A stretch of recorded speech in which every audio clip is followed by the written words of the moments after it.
apakah fisik risiko ya? Apakah risiko itu benar-benar objektif atau difilter oleh cara manusia itu berpikir gitu ya? Karena berpikir itu kan berdialog dengan logika dan reasoning ya. Nah, apakah seperti itu?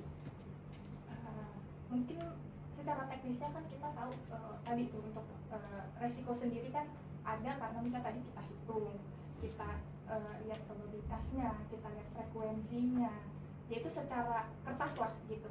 Tapi secara non kertasnya lah, secara kita logikanya gitu. Sebenarnya resiko itu bahkan bisa lebih dari apa yang terlihat di kertas ya, maksudnya secara objektivitasnya tuh lebih dari secara objektivitasnya kan ada nih, tapi sebenarnya secara subjektivitas juga ngaruh dari pikiran gitu. Jadi kayak bahkan resiko itu lebih tinggi apabila kita berhenti berpikir.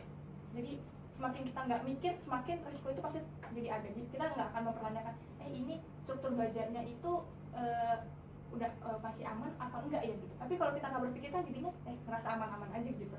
Jadi sebenarnya resiko tuh bisa ada ya karena kita berpikir juga gitu. Bahkan kita nggak berpikir itu malah jadi bisa meningkatkan resiko lebih tinggi lagi karena kita jadi nggak penasaran gitu.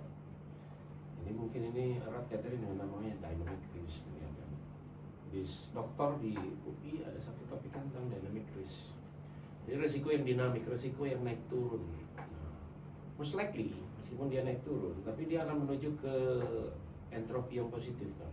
Kalau entropi positif kehancuran. Semua hal di dunia itu menuju entropi positif, menuju kehancuran. Nah, sama dengan risiko. Risiko tuh nggak, meskipun dia naik turun, tapi dia menuju suatu titik itu dia akan pecah pada akhirnya. What you don't have can leak. Apa yang kita tidak punya tidak akan bocor.